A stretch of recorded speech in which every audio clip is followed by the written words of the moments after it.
नमस्कार, मैं हूं ब्रजेश कुमार सिंह और आप देख रहे हैं बी न्यूज। आज मैं मौजूद हूं रामपुर कारखाना विधानसभा के भटनी क्षेत्र में। आपको बता दें, मैं जिस स्थान पे खड़ा हूं, ये स्थान कहीं यहाँ पर लोगों के लिए रोजगार देता था। ये स्थान लोगों के लिए घर का राशन और घरों का दवाई पानी के लिए काम, क्योंकि यह स्थान है चीनी मिल ग्राउंड।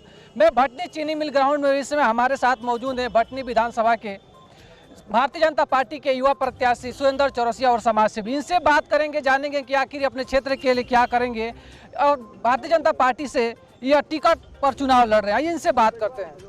आपको बी न्यूज में बहुत बहुत स्वागत है और आप यहाँ से टिकट पाने के लिए बहुत बहुत बधाई। आप इस क्षेत्र में किस तरह की मुद्दे को लेकर आए, किस तरह की विकास सोचे हैं? धन्यवाद ब्रजेश जी। ये हमारा घर है और यहाँ के लोगों ने मुझे नेता बनाया है। यहीं के सड़कों पे लड़के आंदोलन करके युवा साथियों के साथ मैं नेता बना हूँ और इस विधानसभा की जो भी जन समस्याएं होंगी समय आने पे सबका त्वरित निदान किया जाएगा। रही गन्ना मिल की बात, तो गन्ना मिल जब बहुजन समाज पार्टी की सरकार थी उस समय बहन मायावती जी ने संपूर्ण गन्ना मिल बेच दिए। उसके बाद कई दफ़ा इस गन्ना मिल को चलाने के लिए यहाँ पे गन्ना मिल बचाओ संघर्ष समिति बनी, बहुत लंबे समय तक आंदोलन भी चला। आगे आने वाले भविष्य में यदि हम लोग विधायक होते हैं तो इसके बारे में विचार किया जाएगा कि इसमें क्या हो सकता है। आप एक युवा प्रत्याशी हैं और युवाओं के लिए जो मेन मुद्दा है, युवाओं जो रोजगार के लिए आर्मी में भर्ती, सेना भर्ती होने के लिए उनके पास कोई ग्राउंड नहीं है जहाँ वो मेहनत कर सके, खेल कूद को आगे ले जा सके, देवरिया जनपद रामपुर कारखाना का नाम रोशन कर सके। इस तरह का ग्राउंड के बारे में क्या आपने सोचा? बिल्कुल, आपने सही कहा है। आज के समय में खेल से 2% की नौकरी भी मिलती है और यदि हमारे युवा साथी खेल से आगे निकलते हैं स्टेट लेवल से ऊपर तो उनको नौकरी भी मिलेगी और हमारे विधानसभा में इसका अभाव है। निश्चित रूप से हम लोग चयन करेंगे कि इस विधानसभा में उस लायक कौन से ग्राउंड है जिसको हम लोग चिन्हित कर सकें और जितना भी हो सकेगा। मैं नौजवान हूँ, मुझे लंबे समय तक इस क्षेत्र में राजनीति करनी है, तो मैं हमेशा चाहूँगा कि आज जो लोग 20 साल के नौजवान मेरे साथ खड़े हैं, जो 50 साल के लोग मेरे गार्जियन हैं, आने वाले भविष्य में ये 20 साल के लोग 40 वर्षों तक वोटर रहेंगे। कोई भी नेता यह चाहता है कि उसका वोटर कभी उससे नाराज ना हो और ना ही उनका सपोर्टर नाराज हो।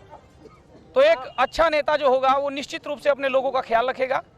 आप विश्वास करिए कि मेरे जैसा नौजवान आएगा तो ये सब ठीक हो जाएगा। जैसे रामपुर कारखाना विधानसभा में कांग्रेस पार्टी से साला आ रही हैं और सपा से गाजला ला रही हैं, आपको लगता है आप किनसे टक्कर ले रहे हैं? यहाँ कोई लड़ाई नहीं है।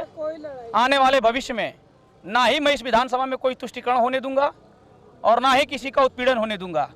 आने वाले भविष्य में 1 लाख से ज़्यादा वोटों से हम लोग यहाँ से चुनाव जीतने जा रहे हैं। उत्तर प्रदेश में बहुमत की सरकार बनाने जा रहे हैं और भविष्य में यहाँ के लोगों के सम्मान के साथ कोई समझौता नहीं होगा, कोई लड़ाई नहीं है।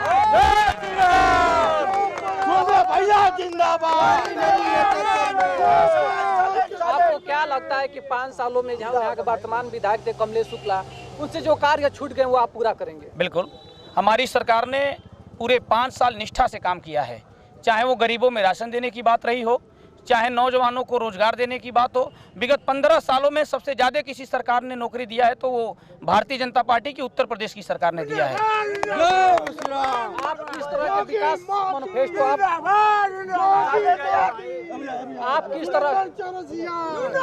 किस तरह के विकास लेकर जनता के बीच में जा रहे हैं, किस तरह के मुद्दा? आप धैर्य रखिए, एक हफ्ते में हमारा इस विधानसभा का मैनिफेस्टो आ जाएगा।